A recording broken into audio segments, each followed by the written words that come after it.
read Peter David's first volume of The Incredible Hulk, we see Hulk return back to his grey form.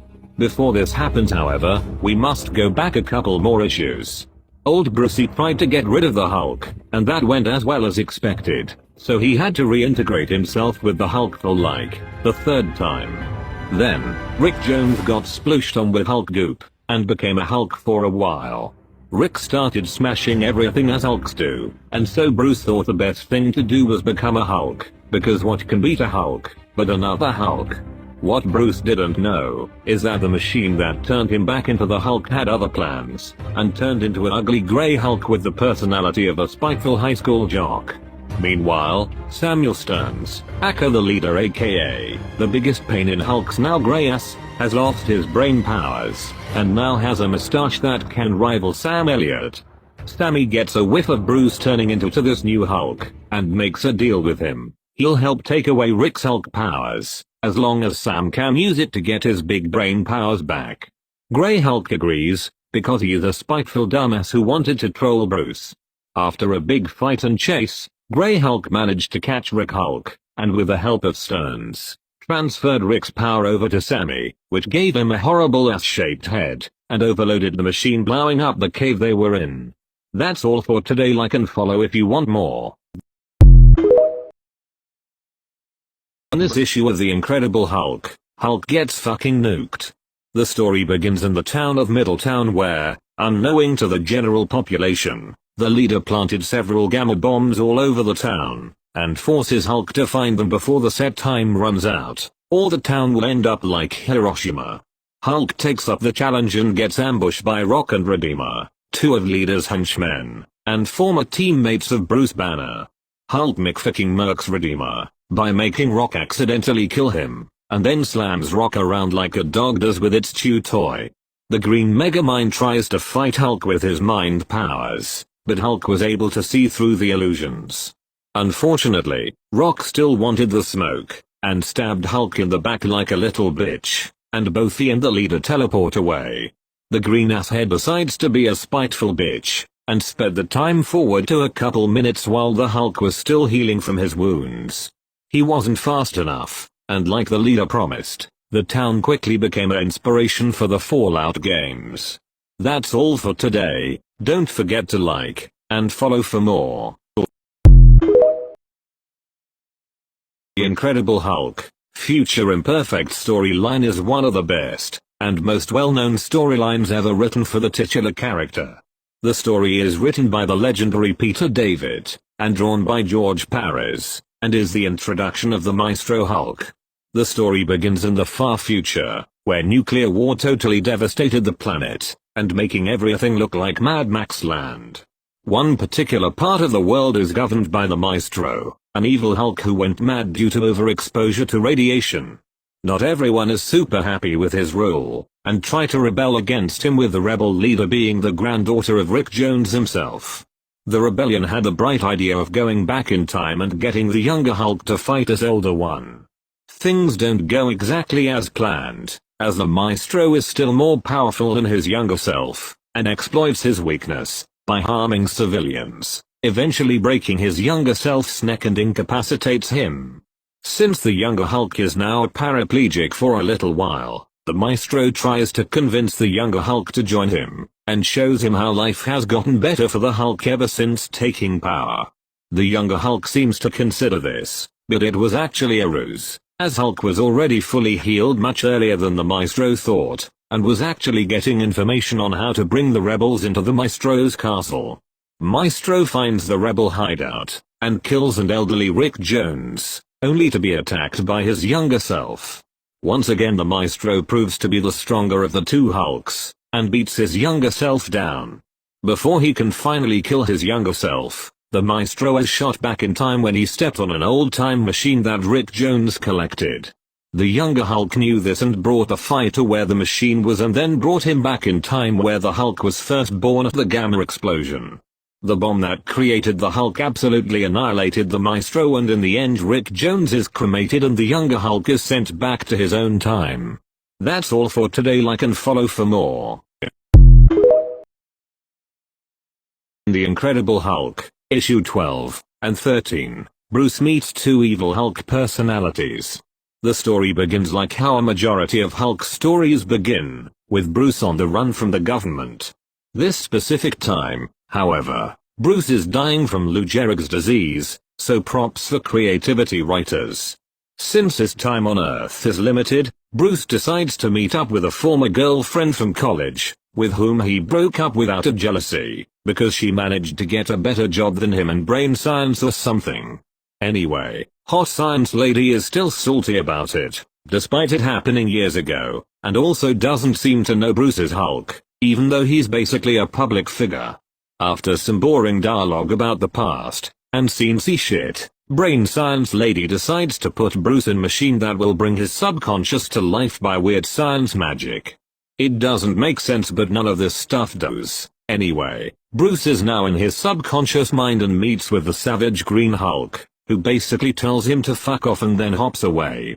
He later meets up with the Grey Hulk, Joe Fixit, and the Merged Hulk, the Professor. They're both chained to a tree with Joe wanting for Bruce to release him, however Bruce is reluctant to do so. Their conversation is cut short by an evil Hulk persona called the Guilt Hulk. Bruce agrees to release Joe, only if Joe helps release Professor Hulk. Joe agrees only to not help release the Professor, and straight up attack the Guilt Hulk, who in turn just slaps Joe away and, inadvertently releases the Professor from the tree. The two try to fight the Guilt Hulk, only to be repeatedly slapped around like some stepfather to their kids. Bruce runs away like a bitch, and goes into some weird mind cave that shows hundreds of different Hulk personas trapped in ice cocoons. Only one Hulk persona seems to be free, but is in chains, and calls himself the Devil Hulk. Devil Hulk tries to bargain with Bruce for his release and that together they can rule the world or something. Obviously Bruce isn't really into the world-ruling business, and leaves to find the Savage Hulk, who's just chilling. Bruce admits that he needs Savage, which I guess was enough motivation for Savage Hulk to help the other Hulks fight the Guilt Hulk and together defeat him. That's all for today. Like and follow for more. The Incredible Hulk issues 27 to 28 has to be with some of the most interesting Hulk stories due to the fact that it takes place within Bruce Banner's mind. The entire story is basically just a giant, it was all a dream twist, even though we kind of already knew it's a dream, mostly because of how it starts. The story itself starts off with him waking up and finding out that his wife is alive and that he has two children, and that his dad is not a terrible human being, and that everybody loves him, he's not the Hulk, and everything is going perfectly. Except everything isn't going perfectly, mostly because he keeps having these dreams of his past life, of monsters, of explosions, and all that crazy stuff. It all comes to a head and when he gets a call from a mysterious human being. This mysterious person just so happens to be Joe Fixit, one of his Hulk personas, who flat out tells him that this is all just a illusion created by one of his malevolent personalities known as the Devil Hulk. And, well, he finds out it is the Devil Hulk, who basically tries to tell him that, hey, this could all be yours. You can have all of this as long as you give me your body, and we could, destroy the world or have as much fun as we want, basically. It's, the typical do this and we could rule the world sort of thing. It's pretty interesting. Obviously, Bruce says no, and finally wakes up. The best part about the story is not just the art by John Romita Jr., but also the inner conflict he has. Like, you could tell Bruce really wanted this. He wanted to be with his wife. He wanted a family. He wanted people to love him. But obviously, that's just not the case. And it also brings back the Devil Hulk, one of my favorite characters in all of Hulk media, who was once introduced into the Hulk sphere in Incredible Hulk issue number 13, and will not be reintroduced until much later in 2018, the Immortal Hulk comic, which I will make a video about soon. This entire comic is pretty trippy and pretty weird in a pretty great way. I like the design of how Fix-It looks like this. He's usually this big gray hulking dude, as per usual, because he is a Hulk persona, but in here he looks like a mixture between a golem and a rotten testicle, and it's pretty great. Overall, I give this story like an 8 out of 10, mostly because of just how it deals with Bruce's mental space, especially how during this time he was like dying from Lou Gehrig's disease. And yeah, if you want more, like and follow for more. This story starts out with Bruce on the run from a super spooky shadow organization trying to hunt him down for his Hulk blood. While in the middle of bumfuck nowhere, Brucey stops by a cafe/clothes store to get some rest, and flirt with the hot owner of both shops. While waiting on his coffee, some redneck cousin fuckers decide to harass the hot shop owner lady. Since Bruce Boy's all about that female empowerment life, he decides to step in and helps the hot shop owner. At this point, Bruce has the ability to use some of the Hulk's power without having to transform. Needless to say, their asses were clapped by a 90-pound nerd, which makes this even more humiliating. Meanwhile, the scary organization people track down former Hulk villain, the Abomination. Originally they try to make a deal with Fishface. They put a bomb in his head. If he captures the Hulk, they'll take out the bomb. Abomination doesn't really give a shit, and just laughs at them like they're dumbasses. Also meanwhile, thankful that Bruce saved her fine ass, the hot owner lady, who we now know is named Nadia, decides to give Bruce a place to stay for the night in this rickety shed. You know this place has termites and dust mites and shit. Anyway, it starts to rain, and so Nadia brings Bruce back into the house. The storm must have been making her frisky, because she decides to invite Brucey for a game of nude wrestling for the night. Back at the super prison, the shadowy organization people decide to give Abomination a new deal, capture the Hulk and Abomination can see his wife. While saying that, they show him a video of Nadia and Bruce doing the devil's tango from the night before. Yes, that is correct, Bruce Banner cucked the Abomination. Probably the most painful thing a man can do to another man, hitting him in the most painful spot. Obviously Abomination took the deal, and set out on a rampage. Back with Bruce, our hero was getting some in the shower with Abomination's wife, only to get drugged by her. It just so happened that Nadia also worked for the shadowy organization, and her mission was to capture Bruce as well. In a not so unbelievable twist, Abomination was a pretty terrible guy and used to abuse Nadia. So the organization gave Nadia a deal, capture Bruce and she can get a chance to kill Abomination, which explains why they put a bomb in his head. However, Nadia starts to catch the feels for Bruce, and decides to come clean to him, only to drug Bruce again and go out to meet the Abomination. Bruce uses self-hypnosis to fight off the drug and follows her. Finally meeting with her estranged husband, Nadia tries blow his brains sky high, only for the bomb not to work. The shadowy organization double-crossed her, who would have guessed? As Abomination was about to teach Nadia about true equality, Hulk shows up in the nick of time, and starts to throw hands. At first, Abomination was slapping Hulk around silly, and seemed to have the upper hand, until he started talking about how he killed Hulk's wife. Obviously this was a bad idea, and Hulk began beating Abomination harder than your drunk stepfather. After throwing Abomination into a helicopter, Bruce had one last moment with Nadia and heads out for New York. That's all for today. Like and follow if you want more. The Incredible Hulk issues 77 to 81. I'm going to say right off the bat, the best part about this story is the flashbacks. See, the flashbacks started out with Bruce in high school. You see, he's getting bullied, and he's trying to save this girl who's being assaulted in class.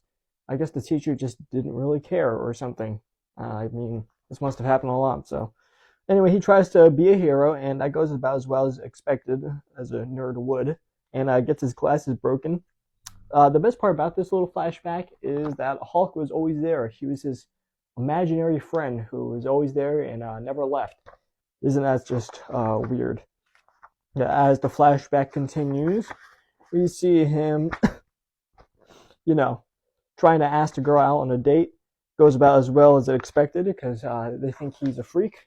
And for good reason, he is talking to absolutely no one. That makes him very mad, and he's just like, you know what, I'm going to smash, and not in the fun way. And he decides to do that. He takes the Hulk's ice and wants to smash people until the Hulk was just like, you know what, let's kill them all. And he's just like, wait a minute, no, let's not do that. That's very bad. Anyway, flashback continues, and it goes back to his school. You see, the Hulk Apparently Bruce was making bombs in a little shelter for some reason. Apparently he just liked to do that even before the whole gamma thing. So the Hulk took over his body and put the bomb downstairs in the basement of the school because he wants to blow it up. And Bruce is just like, wait, no, we can't do that, and runs to the school and, disarms the bomb. When unfortunately he is caught by the same bullies who kicked the ever living shit out of him. And so they continue doing that as the principal locks the door. Afterwards, his aunt basically packing up to leave the town because they think he's a freak, which, again, fair enough, he kind of is. But General Ross, that General Ross, is just like, hey, I saw your kid's bomb. He's pretty cool. Why doesn't he make bombs for the U.S. government? So we'll just pay for his college, and he can make bombs for us. And she was just like, fine, I guess. And that's what happened. That's how he started working for the military, because the military has just been paybacking him this entire time because they wanted to make him bombs because they were pretty impressed when he tried to bomb the school accidentally. It wasn't really his fault, but still. The rest of the story is just him on a magical island trying to figure out what he's doing here. And surprise, surprise, it's Nightmare. Apparently, he just wanted to screw around with Hulk. Also screwing around with his daughter because his Nightmare's daughter was hanging out with some human, and he didn't like that. He didn't like that whatsoever. So he made this little magical island to screw around with both of them. People coming from Hulk's past, including the Grey Hulk from the original 6-issue series, and General Ross and whatnot, and Fin Fang Foom and Kang the Conqueror and Wolverine, and all of them. They came to the island too, and he fought all of them, and it was fine. The biggest part about this series is that it's just a giant retcon of Bruce Jones's run. Peter David didn't like that run. He thought it was boring and long and slow and didn't have a lot of Hulk for a Hulk comic book. And he was right. It didn't really have a lot of Hulk. There was like issues where Hulk wasn't even in the story. So I can understand that. And he felt, the character, it was a character progression. I do think, retconning the entire thing instead of building on it is a bit petty, but I mean, I guess I can understand it. Anyway, in the end, Hulk just kills Nightmare, or not kills, he just tears off his head and rides away on Nightmare's horse into the sunset. So that's pretty cool. And yeah, this was just a fine story, I guess. It wasn't too terrible. As I said, the best part about this story is the flashback, because you get to see some more how the Hulk developed into Bruce's mind, and that was pretty interesting.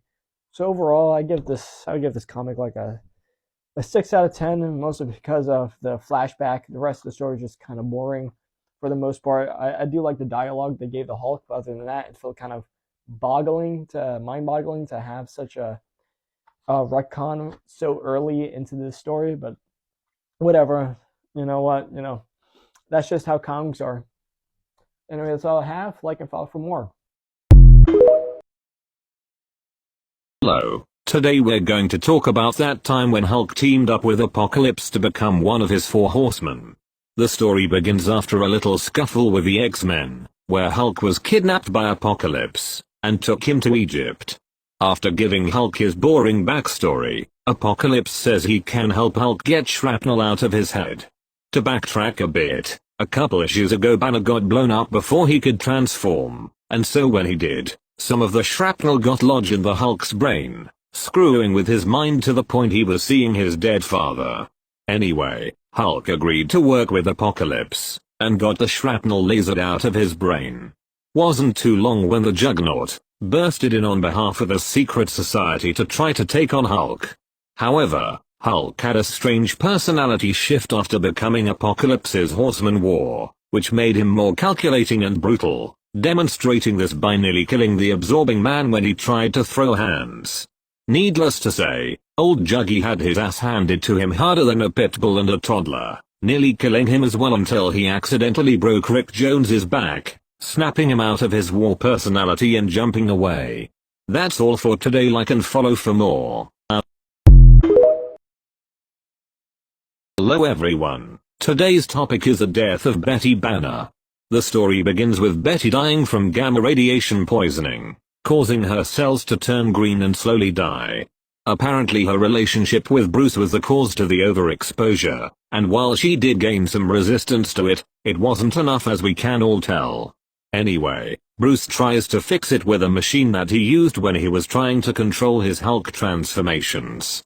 It started to seemingly work, until it fucking didn't, as she flat out died minutes later. Banner is later driven mad and tries to kill himself a couple times before finally accepting his wife's death. General Ross also tries to kill Hulk again, as he found Hulk responsible for her death, but later found out it was the Abomination that killed her. Turns out Abomination snuck into the lab where Bruce was trying to cure Betty somehow, and injected her with his blood, causing her to die. Despite this, Hulk doesn't kill him for some dumbass reason, and Abomination jumps away. That's all for today. Like and follow for more. Hello everyone. Today we're talking about how the leader died, for like the second fucking time. The story begins with Bruce's body dying from Lou Gehrig's disease. Luckily he made a deal with his Hulk personas beforehand, so the Professor Hulk took over for body duties. While trapped in his mind, Bruce gets a call from a mysterious voice that tells him to come to a mine shaft in the desert. Professor Hulk goes to check it out, and finds the leader, or at least what's left of him. Turns out after dying the first time, Leader's soul just kind of wandered around until he found a way to create a physical form with a bunch of plants and dead animals. Also, the leader is now super enlightened, and is trying to gin on another plane of existence. Since he is now leaving the physical realm for another, Leader decides to make peace with Bruce and give him the means to cure his body so he can become the primary transformation again. Apparently the other realm is not so great however, and the leader panics and explodes, nearly crushing Banner. All in all, this was a strange end for, arguably, the main antagonist for the Hulk, if it was the end, because this asshole does return later on, making this story pointless. That's all for today. Like and follow for more.